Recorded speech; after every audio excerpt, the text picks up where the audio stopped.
Begitu kehidupan terganggu, semua jadi terganggu. Saudara, masalah suami istri juga begitu. Sebelum jadi masalah, pasti dua orang suami istri itu sedang dengar yang salah.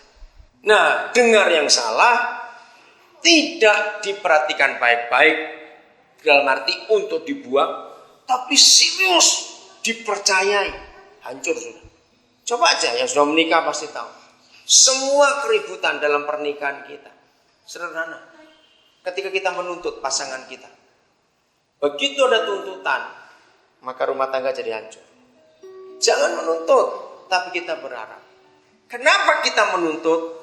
Nah, ini sumbernya kecewa. Ya, kalau kita mau pakai kata sehari-hari yang gampang sekali, kenapa sih orang kecewa? Kenapa orang punya masalah? Sebetulnya satu kalimat. Keinginan yang tidak terpenuhi.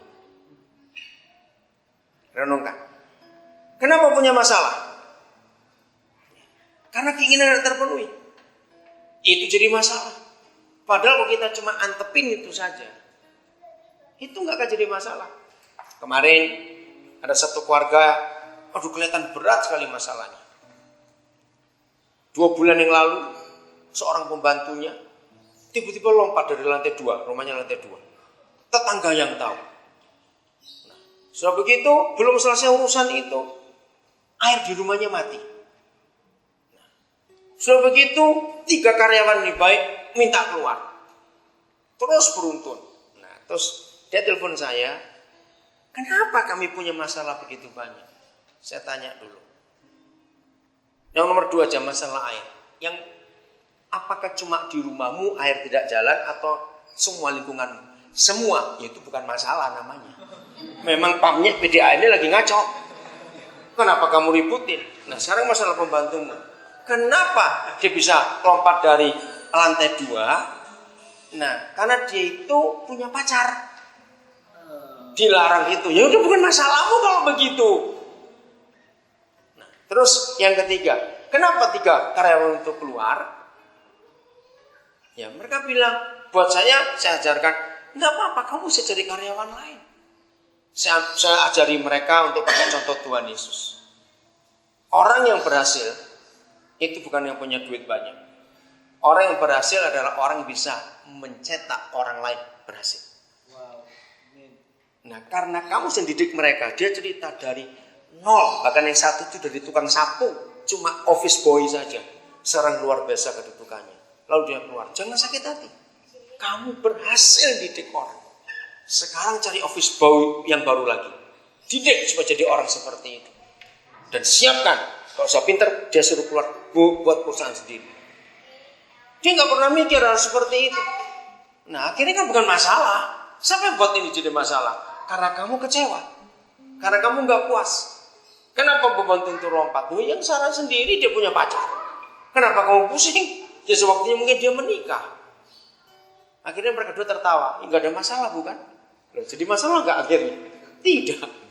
Apanya yang masalah? Maka itu saudara, semua bentuk kekecewaan dan masalah itu satu kalimatnya. Karena apa tadi? Keinginan yang tidak terpenuhi. Maka itu kenapa Tuhan Yesus selalu mengajar kita, taklukkan keinginan kita sendiri. Karena dia mengajar kita, bukan kehendakku, bukan keinginanku, tapi keinginanmu, kehendakmu yang jadi dalam hidup ini. Ya sudah, berarti gak ada masalah dalam hidup ini. Yang ada adalah orang yang sering cari masalah.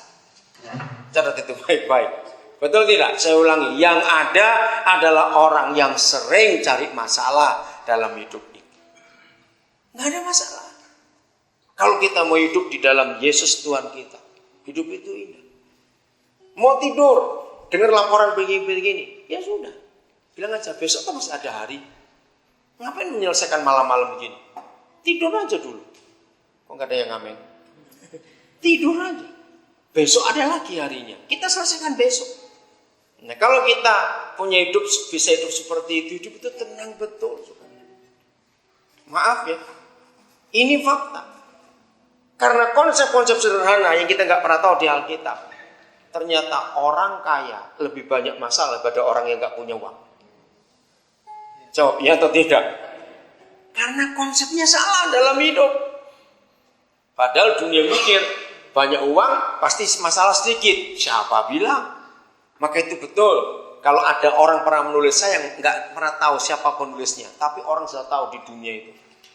Uang bisa beli tempat tidur yang mahal, tapi nggak bisa beli tidur yang nyenyak. Itu. Uang bisa beli obat-obatan yang mahal, tapi nggak bisa beli kesehatan. Uang bisa beli alat hiburan yang mahal, stereonya, TV-nya, home teaternya semuanya bisa. Tapi uang nggak bisa membeli sukacita dalam hidup. Uang bisa beli apa saja, tapi hidup nggak bisa dibeli dengan uang. Maka itu Tuhan Yesus berkata, jangan jadi hamba uang. Karena ingat saudara, orang kaya juga mati. Betul? Karena apa? Karena ya sudah waktunya. Apa yang mau dipertahankan? Oke, Ibrani 13 ayat yang kelima. Kenapa Papa kita berfirman seperti itu? Ibrani 13 ayat yang kelima. Ya, kita akan baca dalam dua terjemahan. Ya, yang baru yang kita punya semua dan terjemahan secara literal. Ya, literal dulu. Yang kuat Agus. Gaya hidup yang tidak cinta uang, yang merasa cukup oleh hal-hal yang ada, sebab Dia telah berfirman, Aku sekali-sekali tidak akan membiarkan engkau, dan bahkan sekali-sekali tidak akan mengabaikan engkau. Ya, itu terjemahan secara literal. Gaya hidup yang tidak cinta uang. Terjemahan kita, janganlah jadi hamba uang. Tetapi, nah ini kata penting, tetapi apa?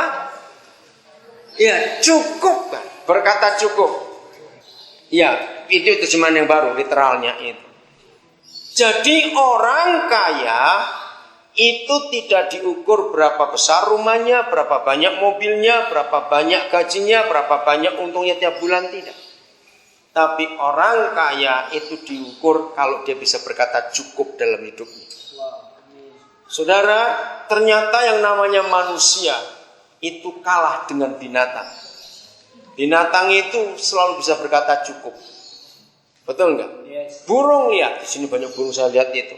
Kalau mereka sudah kenyang, dikasih makan lagi nggak mau sudah. Betul nggak? Karena mereka tahu cukup itu apa. Tapi kita ini nggak pernah bisa berkata cukup. Seringkali antara mata, mulut, dan perut nggak pernah sinkron. Coba renungkan kata-kata itu. Seringkali antara mulut, mata, dan perut nggak pernah sinkron. Betul? Mata kelihatan, wow, enaknya ini, itu matanya. Maka itu saya paling marah kalau lihat orang makannya banyak-banyak gitu. Kamu tuh nggak lihat dulu. Ya rasa dulu, jangan ambil banyak-banyak dulu. Mata kita seringkali nipu. Kelihatan enak, belum tentu mulut cukup cocok. Apalagi perut, belum tentu cocok juga. Nah, maka itu celakalah orang nggak pernah berkata cukup dalam hidupnya. Jadi, Papa kita sudah berkata, jangan jadi hamba uang. Bekerja itu harus, karena itu tanggung jawab, tapi bukan untuk hidup. Maka sangat salah kalau ada orang bekerja, kenapa kamu kerja untuk hidup? Tidak. Karena kalau orang bekerja untuk hidup, itu artinya orang kaya nggak mati-mati. Karena kerja untuk hidup. Tapi orang kaya juga mati, kalau sudah waktunya. Mau bayar dokter kemana saja, kalau sudah nggak bisa apa-apa, mau apa lagi? Maka itu uang bukan segala-galanya, ingat. Kalau kita bisa berkata cukup atas hidup, suami istri akan aman rumah tangganya. Karena gak ada tuntutan macam-macam. Akan sejahtera, akan sukacita. Jadi Papa kita itu saudara mempunyai hukum yang sangat sederhana. Katakan amin. Karena dia sayang kita. Filipi 4 ayat 8. Silakan salah seorang baca.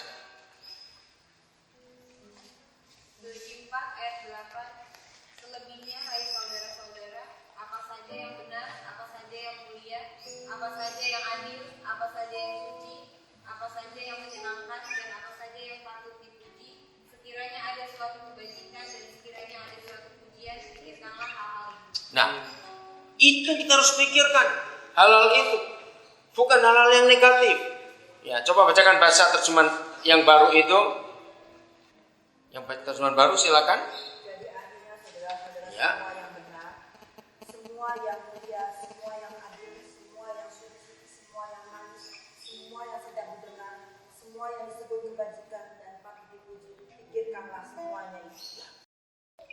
Begitu kehidupan terganggu, semua jadi terganggu. Saudara, masalah suami